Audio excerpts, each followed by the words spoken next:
మనిషి చనిపోవడం కంటే బాధాకరమైన విషయం ఏంటో తెలుసా? మనం చనిపోయిన తర్వాత ఎవరు రారేమో అనేటువంటి బాధ. అలాంటిది ముందే ఎవరు రావద్దు, అనాథ శవాల్లాగా మమ్మల్ని ఖననం చేయండి అని ఒక వ్యక్తి చెప్తున్నాడు అంటే అతని మైండ్ సెట్ ఎలా ఉందో ఒకసారి ఆలోచించండి. షాబాద్ సైకో కిల్లర్ గురించి మీ అందరూ వినే ఉన్నారు.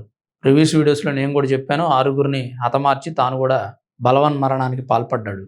కొన్ని హార్ష్ పదజాలం మనం వాడకూడదు కాబట్టి నేను అంత స్ట్రాంగ్గా ఈ విషయంలో చెప్పలేకపోతున్నాను. అర్థం చేసుకోండి దయచేసి. కొన్ని చోట్ల బీప్ సౌండ్ కూడా వస్తుంది, డిస్టర్బ్ అవ్వద్దు. విజువల్స్ కూడా పెద్దగా చూపించలేము, ఎందుకంటే యూట్యూబ్లో కొన్ని గైడ్ లైన్స్ ఉంటాయి కదా. దానివలన రాజ్కుమార్ అనే వ్యక్తి పెళ్ళయి భార్య ఉండి 2 పిల్లలు ఉన్న వేరే మైనర్ గర్ల్ని అబ్యూస్ చేశాడని అతని మీద పోక్సో యాక్ట్ నమోదైంది కదా. ఆ నమోదయ్యాక అతను యాంటిసిపేటరీ బెయిల్ తెచ్చుకున్నాడు, పోలీసులు అరెస్ట్ చేయకుండా. స్టేషన్ బెయిల్ ఇచ్చినటువంటి ఎస్ఐ. ఆ బెయిల్ మీద బయటకు వచ్చినటువంటి వ్యక్తి ఎక్కడెక్కడో తిరుగుతూ సండే అలా ప్రత్యక్షం అయ్యాడు. సాటర్డే అనుకుంటాం, సాటర్డే నైట్ ప్రత్యక్షం అయ్యి ఈ 6 హత్యలు చేసి ఎటు వెళ్ళిపోయాడో తెలియదు అనుకున్నాం కదా. ఆ తర్వాత అతను డెడ్ బాడీ చెరువులో దొరికింది. పక్కనే ఒక పురుగుల మందు డబ్బా కూడా దొరికింది. అంటే అతనే కావాలని ముందుగా ప్రీ ప్లానెడ్గా చేసుకున్నాడు. అయితే ఇప్పుడు ఈ స్టోరీలో కొత్త అంశం ఏంటంటే అతను ఈ హత్యలు చేయడానికి ముందే ఒక సెల్ఫీ వీడియో రిలీజ్ చేశాడు. అతని వెర్షన్ అది. కరెక్ట్గా వినండి, ఇది నేను చెప్తున్న వెర్షన్ కాదు, అతను చెప్తున్నటువంటి వెర్షన్.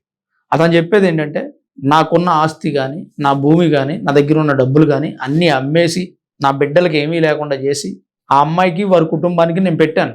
కానీ వాళ్ళు నన్ను మోసం చేయాలని చూస్తున్నారు, మోసం చేశారు, నా మీద పోక్సో కేసు కూడా పెట్టారు. సో నేను వాళ్ళ మీద పగ తీర్చుకోవాలనుకుంటున్నాను, పగ తీర్చుకోవడం కోసమే వాళ్ళని హతమార్చాలనుకుంటున్నాను అని చెప్పాడు. తన భార్య బిడ్డలను కూడా ఏమీ లేనప్పుడు భార్య బిడ్డలను ఎందుకు బ్రతికుంచడం అని వాళ్ళని కూడా హతమార్చాడు. ఇప్పుడు ఇతను చనిపోయాడనో లేదా అతను ఏదో సెల్ఫీ వీడియో రిలీజ్ చేసాడనో అతని మీద మనకు సానుభూతి ఉండక్కర్లేదు. ఎందుకు చెప్తున్నానంటే తను చేసింది మొదటి తప్పు, 2వ తప్పు, 3వ తప్పు, 4వ తప్పు. ఇన్ని తప్పులు చేయకూడదు.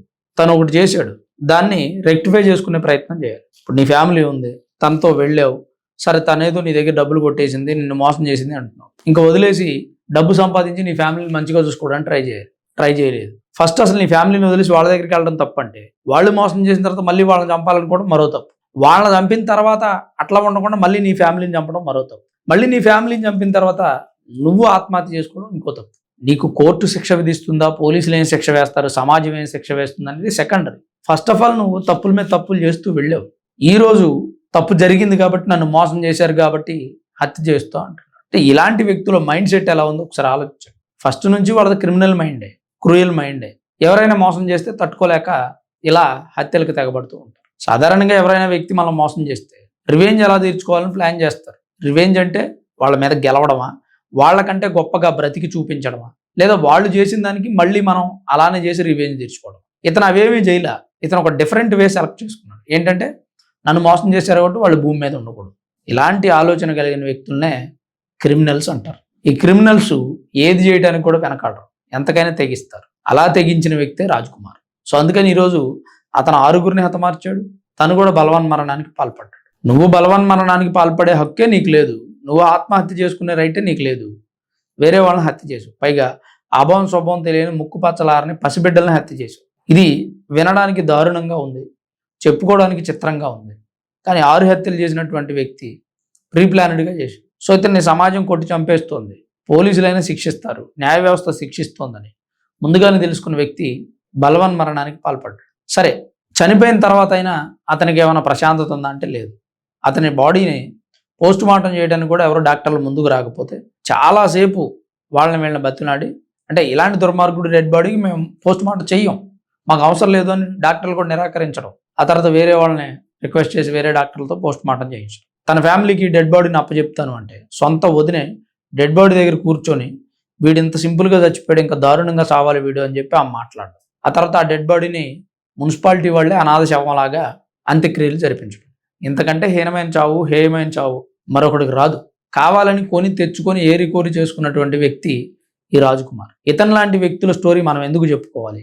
అసలు చెప్పుకోవాల్సిన అవసరం ఏముంది అంటే, ఒకటి, సమాజంలో మరలా ఇలాంటి వ్యక్తులను మనం చూడకుండా ఉండాలి, అది మన ధ్యేయం. అండ్ అలాగే ఎలాంటి వ్యక్తులు కూడా సమాజంలో ఉన్నారు, జాగ్రత్తగా ఉండండి అని చెప్పడానికి ఒక మంచి మెసేజ్. జెన్జీ కిడ్స్ కానీ లేదా 90s కిడ్స్ కానీ ఆవేశపూరితంగా కంగారు పడి నిర్ణయాలు తీసుకునేటువంటి సిచ్యువేషన్లో ఉండకూడదు, ఉంటే ఇతనిలాగే అయిపోతారు అని చెప్పడానికి ఇతని కేసు ఒక బెస్ట్ ఎగ్జాంపుల్. ఏ వ్యక్తి అయినా నలుగురు సహాయం చేస్తావా లేదా అనేది పక్క విషయం, తర్వాత విషయం. కానీ నీ ఫ్యామిలీతో నీతో నువ్వు ఎలా ఉండగలుగుతున్నావు, నీకు నువ్వేం సమాధానం చెప్పుకుంటున్నావు, నీ మనసుని నువ్వెంత శాంతపరచుకోగలుగుతున్నావు. ఎదుటివాడు నన్ను మోసం చేశాడు కదా అని అతన్నే నేను హతమార్చుతాను అంటే నీ మనసుని నువ్వేం కంట్రోల్లో పెట్టుకుంటున్నావు. సో తెలుసుకోవాల్సిన విషయం ఇది. రాజ్ కుమార్ లాంటి వ్యక్తి మరొకడు భూమి మీద పుట్టకూడదని అందరం కోరుకుందాం. పుట్టినా అతని ప్రవర్తన మారిపోతే బాగుంటుంది, లేదా అతని సమాజానికి హాని కలిగించకముందే అతన్ని ఏ జైల్లోనే వేస్తే బాగుంటుంది. నిన్న రాజ్ కుమార్కి పోక్సో కేసులో బెయిల్ రాకుండా ఉన్నట్టయితే ఇంతటి అనార్థం జరిగేది కాదు.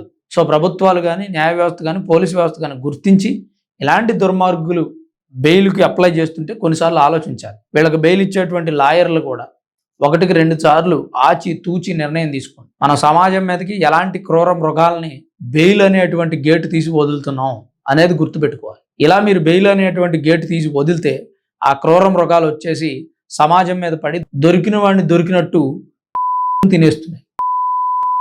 ఇష్టం వాటన్నిటికీ ఇష్టపడినటువంటి క్రూర మృగాల్ని సెల్లో బంధించి ఉంచాలి. అలా బంధించి ఉంచాల్సినటువంటి మృగాల్ని బయటికి తీసుకొస్తున్నటువంటి లాయర్లు అనబడే కేర్ టేకర్లు, ఈ యానిమల్ టేకర్లు ఉంటారు కదా, వాళ్ళు ఎలానో ఇక్కడ లాయర్లు అలా ప్రవర్తిస్తున్నారు. నేను అంటున్న అందరు లాయర్లని కాదండి, ఉగ్రవాదులను బయటికి తీసుకొచ్చే వ్యక్తులని అండ్ అలాగే సమాజానికి చెడు చేసేటువంటి వ్యక్తులని బయటికి తీసుకొస్తున్న వ్యక్తులు.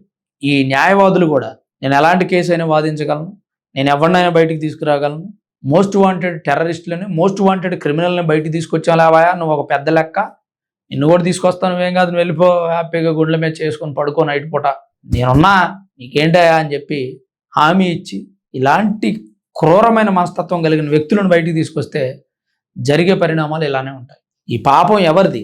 ఆరుగురు వ్యక్తుల ప్రాణాలు తీసినటువంటి పాపం ఎవరు భరించాలి?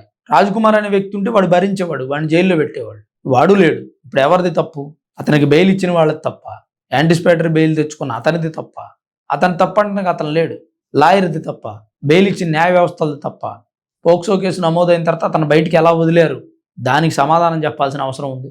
భవిష్యత్తులో మరికొన్ని పోక్సో కేసులనే కాదు, ఇంకా ఏ కేసు అయినా సరే బెయిల్ ఇస్తున్నాము అంటే ఎందుకు ఇస్తున్నాం, ఇవ్వచ్చా లేదా అనేది అతని మానసిక స్థితిని, పరిస్థితిని అబ్జర్వ్ చేసిన తర్వాత ఇస్తే బెటర్ అనేది నా అభిప్రాయం. మరి మీ అభిప్రాయం ఏంటి? మీరేమనుకుంటున్నారు? తప్పకుండా కామెంట్ రూపంలో రాయండి. వీడియో చూస్తున్న ప్రతి ఒక్కరు దయచేసి లైక్ చేయండి. Thanks for watching this video. This is Ram signing off sunrise studios.